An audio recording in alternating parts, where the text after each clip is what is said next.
نحمده ونصلي على رسوله الكريم اما بعد فاعوذ بالله من الشيطان الرجيم بسم اللہ الرحمن الرحیم. آپ سب کو نیا سال مبارک ہو. کیوں اتنے خوف زدہ ہیں؟ کیا نئے سال کی مبارک نہیں دی جا سکتی؟ مبارک کا مطلب ہے کہ اللہ تعالیٰ آپ کے لیے یہ سال برکتوں والا کرے، آپ اس سال میں بہت اچھے اچھے کام کریں، خوب نیکیاں کمائیں، اللہ کے قریب ہوں.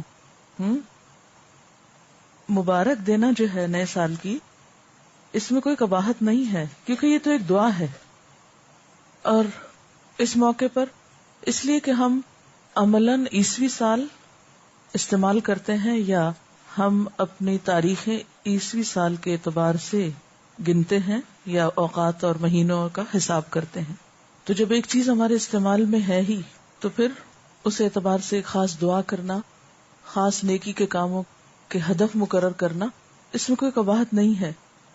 ایک اور بات یہ ہے کہ سورج اور چاند دونوں اللہ کی نشانیوں میں سے ہیں، دونوں ہی اللہ تعالیٰ نے بنائے ہیں.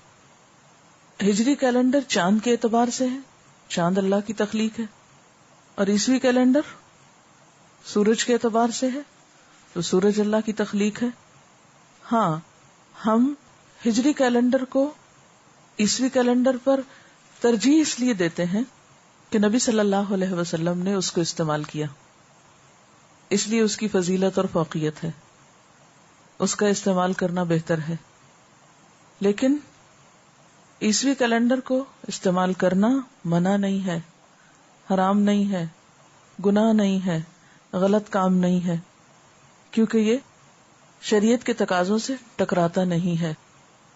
تو ہم اس وقت ایک طرح سے دو کیلنڈر استعمال کر رہے ہیں، اپنے دنیاوی امور کے لیے عیسوی کیلنڈر اور اپنے دینی امور کے لیے اور اپنی عبادات کے طور طریقوں کو بجا لانے کے لیے جو اوقات کا تعین ہے وہ ہجری کیلنڈر کے اعتبار سے. بس افسوس کی بات یہ ہے کہ ہمیں محرم، ربیع الاول، رمضان اور حج کے علاوہ باقی مہینوں کی یاد نہیں رہتی، اور باقی مہینوں میں یہ بھی پتہ نہیں ہوتا کہ تاریخ کون سی ہے.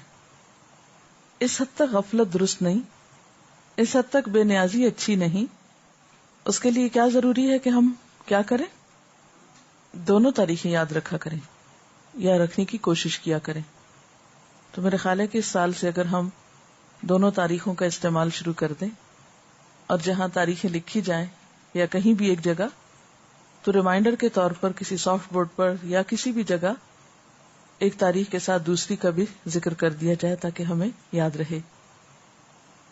اگر ہم کچھ سنتوں کو فالو کرنا شروع کر دیں تو میرے خیال ہے کہ ہجری کیلنڈر پھر فراموش نہیں ہو سکتا، بھول نہیں سکتا. مثلا نبی صلی اللہ علیہ وسلم ایام 20 کے روزے رکھا کرتے تھے، یعنی ہر مہینے کے 3 چمکدار راتوں کے جو دن ہوتے ہیں اگلے، وہ ایام 20 کہلاتے ہیں، 13، 14 اور 15.